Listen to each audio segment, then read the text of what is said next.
कई बार जब लोग जीवन में काम करना शुरू करते हैं तब उन्हें बहुत ज्यादा दर्द होता है, तकलीफ होती है, उन्हें बहुत ज्यादा मेहनत करना पड़ता है और ये बात उनसे बर्दाश्त नहीं हो पाती है। उनका शरीर जवाब दे देता है और वो उस काम को छोड़ कर किसी और तरकीब से सफल होने का प्रयास करते रहते हैं। लेकिन याद रखिएगा, इस प्रकार से कोई भी व्यक्ति जीवन में सफल नहीं हो पाता है। याद रखिएगा कि सफलता का मार्ग मेहनत, दर्द और तकलीफ से होकर गुजरेगा और यह आपको सहना ही पड़ेगा।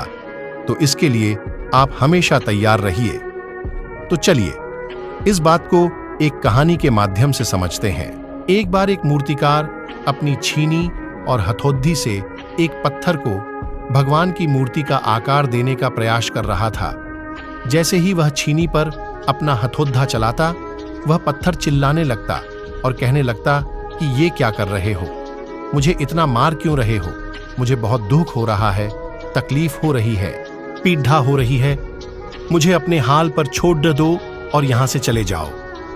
मूर्तिकार ने उस पत्थर से कहा, मुझे बहुत अच्छे से पता है कि तुम्हें बहुत ज्यादा दर्द हो रहा है, तकलीफ हो रही है और तुम बहुत ही ज्यादा पीड़ा में हो, लेकिन यदि आज तुमने इस दर्द को नहीं सहा, इस तकलीफ को नहीं सहा, तो जीवन भर तुम यहीं इसी प्रकार से पड़े रहोगे। मुझे पता है कि तुम में आगे बढ़ने की अपार संभावना है, तुम एक बहुत अच्छे पत्थर हो, लेकिन यदि तुम इसी प्रकार से रहोगे तो कभी भी आगे नहीं बढ़ पाओगे।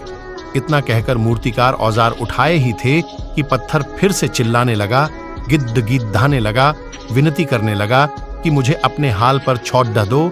मुझे पता है कि जीवन के लिए कौन सी चीज सही है और कौन सी चीज गलत है। मुझे बहुत ज्यादा दर्द हो रहा है, अब मैं इस तकलीफ को बहुत ज्यादा नहीं सह सकता। मैं जिस हाल में, जो उस हाल में छोड़कर मुझे तुम यह से चले जाओ। उस मूर्तिकार फिर से उस पत्थर को समझाने की कोशिश की, ज्यादा अधीर मत बनो और अपने सब्र को बनाए रखो थोड़ी देर और इस दर्द को सहो। यदि इस दर्द को सह लिया तो मैं भगवान की मूर्ति के रूप में तुम्हारी स्थापना करवाऊंगा और फिर दूर दूर से लोग तुम्हारी पूजा करने आएंगे और पंडित और लोग तुम्हारी सेवा करके। लेकिन पत्थर ने उस मूर्तिकार की एक भी बात नहीं मानी। वह चिल्लाता रहा और अपनी बात पर अड़ा रहा। मूर्तिकार में उस पत्थर को समझाने की बहुत कोशिश की, लेकिन वो पत्थर नहीं माना। अब मूर्तिकार भी थक चुका था और वह उस पत्थर को छोड़कर आगे बढ़ गया और थोड़ी ही दूर जाकर देखा कि एक और बहुत ही अच्छा पत्थर, वह पड्ढा हुआ है। उसने छीनी और हथौड़ी उठाई और उस पत्थर को मूर्ति बनाने के लिए वो तैयार हो गया।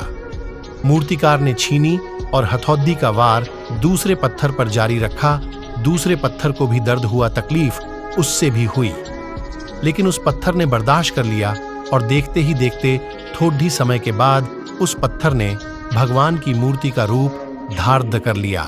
थोड़ी दिन बाद उस मूर्ति की एक मंदिर में स्थापना हो गई। धीरे धीरे करके लोग वह पूजा पाठ करने आने लगे।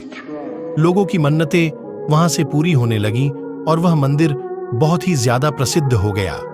अब धीरे धीरे करके दूर दूर के गांव से लोग वहां पूजा पाठ करने आने लगे। फिर एक दिन और उससे पत्थर को उसी मंदिर में लाया गया और उसे एक कोने में रख दिया गया। अब लोग आते और उस पर नारियल फोड़ते। ये कोई और पत्थर नहीं बल्कि भी पत्थर था जिसने दर्द को नहीं सहा था। अब वो पत्थर मन ही मन बहुत ज्यादा पछता रहा था, दुखी हो रहा था और अपने आप से कह रहा था कि काश मैंने उस दिन उस दर्द को, उस तकलीफ को सह लिया होता तो आज लोग मेरी भी पूजा करते। इसलिए आप भी अपने जीवन में हमेशा याद रखिएगा कि जब भी आप अपने करियर की शुरुआत में किसी काम को कर रहे हो, पढ़ाई कर रहे हो या कोई भी काम कर रहे हो और उसमें आपको दर्द हो रहा है, तकलीफ हो रही है, ज्यादा मेहनत करना पड़ीडीएच रहा है, तो आप रुकिएगा मत, किसी और रास्ते की शुरुआत मत करिएगा, क्योंकि कोई और रास्ता आपको सफलता नहीं दे सकता है। आपको उस दर्द को, उस तकलीफ को सहना ही होगा और उस दर्द को, उस तकलीफ को सहकर आप ज्यादा मजबूत बनेंगे और तभी आप अपने जीवन में आगे बढ़ पाएंगे। और जीवन में हमेशा याद रखिएगा कि आपको पहले पत्थर की तरह नहीं बल्कि दूसरे पत्थर की तरह बनना है। यदि ये कहानी आपको पसंद आई हो और इससे कोई सीख मिली हो तो अपने दोस्तों और अन्य लोगों के साथ शेयर जरूर करिएगा। वीडियो अच्छा लगे तो चैनल को सब्सक्राइब करना और मिलते हैं ऐसे एक और वीडियो में। तब तक के लिए जय हिंद, जय भारत।